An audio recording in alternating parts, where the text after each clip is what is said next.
اذکروا نعمتی التی انعمت علیکم واوفوا بعہدی واوف بعہدکم وایای فارہبون۔ سورہ بقرہ آیت نمبر 40۔ قرآن مجید فرقان حمید میں اللہ رب العزت نے ارشاد فرمایا، یا بنی اسرائیل اذکروا نعمتی التی انعمت علیکم، اے بنی اسرائیل یاد کرو اللہ رب العزت کی نعمت جو اس نے تم پر خاص کی۔ وَأَوْفُوا بِعَہْدِي أُوفِ بِعَہْدِكُمْ، اور وعدہ اپنا پورا کرو جو تم نے اللہ کے ساتھ کیا ہے، اور اللہ اپنا وعدہ پورا کرتا ہے جو اس نے تمہارے ساتھ کیا ہے۔ وَإِيَّايَ فَارْهَبُونَ، اور اس وعدے کے متعلق اللہ رب العزت سے خاص ڈرو۔ اب علماء مفسرین لکھتے ہیں کہ وہ نعمت کو یاد کروانا ہی اصل میں اللہ رب العزت نے جو بنی اسرائیل پہ احسان کیے ہیں نا، خاص طور پر یہ ان کے ساتھ جو خاص ہے، ان کو اللہ رب العزت نے یاد کرنے کا فرمایا ہے کہ ان کو یاد کرو۔ اور بنی اسرائیل یہ کہتے کسے ہیں؟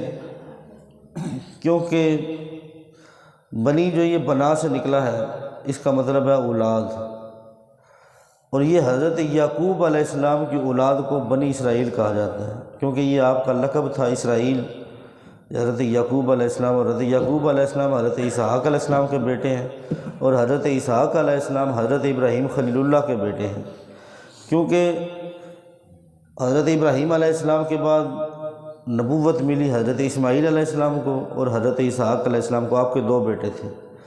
اور پھر جو حضور تک جتنے نبی آئے وہ سارے حضرت اسحاق علیہ السلام کی اولاد میں سے ہیں۔ آپ کے بیٹے حضرت یعقوب علیہ السلام، اور آپ کو اسرائیل کہا جاتا تھا، آپ کا لقب ہے اسرائیل۔ اس وجہ سے حضرت یعقوب کے بعد جتنے بھی نبی آئے ان کو بنی اسرائیل کہا جاتا ہے۔ اور حضرت اسماعیل علیہ السلام کی اولاد میں سے صرف آپ کے بعد حضور تاجدار کائنات صلی اللہ علیہ وسلم کی ذات بابرکات آپ کو نبوت عطا ہوئی، اور حضرت اسماعیل علیہ السلام کی اولاد میں ایک ہی نبی ہے، اور وہ ہے حضور تاجدار کائنات۔ باقی سارے نبی حضرت اسحاق علیہ السلام کی اولاد میں سے آئے۔ تو اللہ رب العزت نے فرمایا کہ اے بنی اسرائیل، اے اولاد یعقوب، تم یاد کرو وہ نعمت جو اللہ رب العزت نے تم پر کی ہے۔ اب علماء مفسرین لکھتے ہیں کہ ان میں بے شمار نعمتیں ہیں جو بنی اسرائیل پہ اللہ رب العزت نے کی ہیں، ان کو یاد کروایا۔ خاص طور پر جب فرعون بنی اسرائیل کی نسل کشی کر رہا تھا، یعنی وہ ان کے بیٹوں کو چھوڑ دیتا تھا اور ان کی لڑکیوں کو مار دیتا تھا، قتل کر دیتا تھا، جو بھی لڑکی ہوتی ہے اس کو قتل کر دیتا۔ اب نسل کشی ہو رہی تھی، اللہ رب العزت نے فرمایا کہ اس نعمت کو یاد کرو کہ میں نے تمہاری نسل کو بچایا۔ پھر فرمایا کہ میں نے تمہیں فرعون سے نجات عطا کی، وہ تمہیں سمندر میں رستہ، دریا میں تمہیں رستہ عطا کیا۔ اگر میں چاہتا تو فرعون کے ساتھ تم بھی غرق ہو جاتے، لیکن میں نے پھر آپ کو سمندر میں رستہ عطا کیا، آپ سمندر میں بخیریت سے باہر آئے، اور فرعون کو میں نے غرق کر دیا۔ یہ بھی ایک خاص نعمت ہے۔ اور پھر فرمایا میں نے آپ پر من و سلویٰ کو اتارا، آسمان سے جنت سے کھانے آیا کرتے تھے، پکے پکائے ہر قسم کے کھانے، فرمایا میں نے من و سلویٰ تمہیں عطا کی، یہ بھی میری ایک خاص نعمت ہے۔ اور فرمایا کہ جو میں نے تمہیں خاص نعمتیں عطا کی ہیں نا، ان کو یاد کرو کہ اللہ رب العزت نے تم پر کتنے احسان کیے۔ وَأَوْفُوا بِعَہْدِي أُوفِ بِعَہْدِكُمْ، اور وعدہ کرو اپنا تم پورا۔ اب اس وعدے کے بارے میں علماء کرام فرماتے ہیں کہ کون سا وعدہ تھا جو بنی اسرائیل سے لیا گیا؟ بنی اسرائیل نے اللہ رب العزت سے کون سا وعدہ کیا تھا؟ تو اس میں کہتے ہیں کہ جب تورات آپ کو دی گئی تو تورات میں کیونکہ حضور تاجدار کائنات صلی اللہ علیہ وسلم کی شان میں بے شمار لکھا گیا تھا، آپ کی نعت تھی، آپ کی آمد کے تذکرے تھے، آپ کی وہ نعت تورات میں تھی، تو ان کے ساتھ یہ وعدہ لیا گیا تھا کہ جب آقا دو جہاں صلی اللہ علیہ وسلم تشریف لائیں گے تو تم اس پر ایمان بھی لے کے آنا، اور اس پر ان کی مدد بھی ضرور کرنا، ایمان بھی لے کے آنا۔ اور جو نعت تورات میں میں نے نازل کی ہے اس نعت کو بیان کرنا لوگوں میں، کہ لوگوں کو پتہ چلے کہ میرے نبی کی نعت تورات میں کیا لکھی ہوئی۔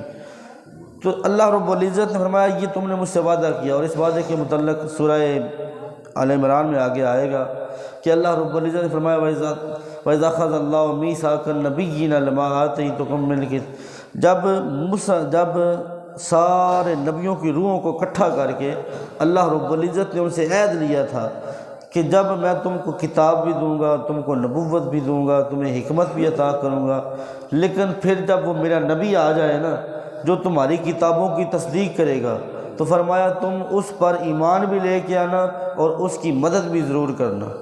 اب سارے نبیوں کی روحوں نے کیونکہ اقرار کیا تھا، یہ وعدہ کیا تھا، ایک تو اس وعدے کے متعلق وہ ہے، لیکن دوسرا فرمایا کہ قرآن مجید فرقان حمید میں بھی اللہ رب العزت نے ارشاد فرمایا کہ میں نے تم سے وعدہ لیا گیا تھا اس وعدے کہ میرے نبی پر ایمان لے کے آؤ گے۔ اب کیونکہ تم نے میرے سے وعدہ کیا تھا لہذا میرے نبی پر ایمان لے کے آؤ۔ اور اس کی مثال میں پہلے بھی آپ کو دے چکا ہوں کہ جو مدینہ منورہ میں جتنے بھی یہودی تھے، اہل کتاب تھے، تو وہ سارے صرف اس نیت سے آئے تھے کیونکہ تورات میں انہیں یہ حکم دیا گیا تھا اور انہوں نے اللہ سے وعدہ کیا تھا کہ جب اللہ رب العزت کا آخری نبی آئے گا ہم اس پہ ایمان لے کے آئیں گے۔ اب رب سے وعدہ کر کے آئے تھے نا، تو اب رب نے فرمایا کہ وہ وعدہ پورا کرو، میرا نبی آ گیا ہے اس پہ ایمان لے کے آؤ، کیونکہ باقی ساری شریعتیں جو ہے نا یہ ختم ہو گئی ہیں۔ اور حضور نے تاجدار کائنات صلی اللہ علیہ وسلم فرمایا کہ اگر اس دور میں موسیٰ ہوتے نا تو وہ بھی میری پیروی کرتے، اس کے علاوہ ان کے پاس اور کوئی چارہ نہ ہوتا۔ اگر میں اس دور میں ہوتا تو موسیٰ علیہ السلام تو میرے پھر بھی یہی شریعت ہوتی، پھر بھی موسیٰ علیہ السلام میری اتباع کرتے۔ اب فرمایا کہ میری اتباع کے بغیر کوئی چارہ نہیں ہے، تو رب کریم نے فرمایا کہ اے اہل کتاب اب وہ وعدہ پورا کرو، تم میرے نبی پہ ایمان لے کے آؤ، میرے نبی کی مدد کرو اور اس کے دین میں اس کے پھیلانے میں اس کی مدد کرو۔ فرمایا اوف بعہدکم، پھر میں اپنا وعدہ پورا کروں گا۔ اب شرط کیا رکھی کہ تم وعدہ پورا کرو، میرے نبی پہ ایمان لے کے آؤ، اب پھر میں وعدہ پورا کروں گا۔ اور میرا وعدہ کیا ہے کہ میں تم کو جنت میں داخل کروں گا، میں نے تمہارے لیے جنت کو بنا دیا ہے، اب جنت میں تمہیں داخل کر دوں گا، لیکن شرط یہ ہے کہ اب میرے نبی پہ ایمان لے کے آؤ۔ اب اگر تم میرے نبی پہ ایمان لے کے آ کے تم وعدہ پورا نہیں کرو گے تو پھر میں بھی تجھے جنت نہیں عطا کروں گا۔ جنت صرف ایک صورت میں ہی عطا ہوگی کہ تم اپنا وعدہ پورا کرو، میں اپنا وعدہ پورا کرتا ہوں۔ اگر تم وعدے سے پھر جاتے ہو تو پھر فرمایا کہ میں بھی وعدہ پورا نہیں کروں گا۔ وَإِيَّايَ فَارْهَبُونَ، اور مجھ ہی سے ڈرو اس وعدے کے بارے میں۔ فرمایا جو تم نے مجھ سے وعدہ کیا نا اس سے ڈرو، اب وعدہ پورا نہیں نہ کرو گے تو پھر میں تمہیں جہنم میں ڈال دوں گا، میں تمہیں جنت عطا نہیں کروں گا، تمہیں اس کا عذاب بھی دوں گا، کیونکہ تم نے مجھ سے وعدہ کر کے پھر وعدہ خلافی کی ہے۔ اب اس وعدہ خلافی پر تم میرے نبی کے ایمان نہیں لے کے آؤ گے تو فرمایا پھر میں تمہیں سزا دوں گا۔ فَإِيَّايَ فَارْهَبُونَ، اور مجھ ہی سے ڈرو کہ میں عذاب دینے والا ہوں، میں قادر مطلق ہوں، میں نے جہنم بھی بنا رکھی ہے، جنت بھی بنا رکھی ہے۔ پھر یہ نہ کہنا کہ میں تجھے جنت عطا کیوں نہیں کی، تم نے وعدہ پورا نہیں کیا اس لیے میں تمہیں جہنم میں ڈال دوں گا۔ اللہ رب العزت کی بارگاہ میں دعا ہے کہ باری تعالیٰ قرآن مجید فرقان حمید کو سمجھنے کی توفیق عطا فرمائے۔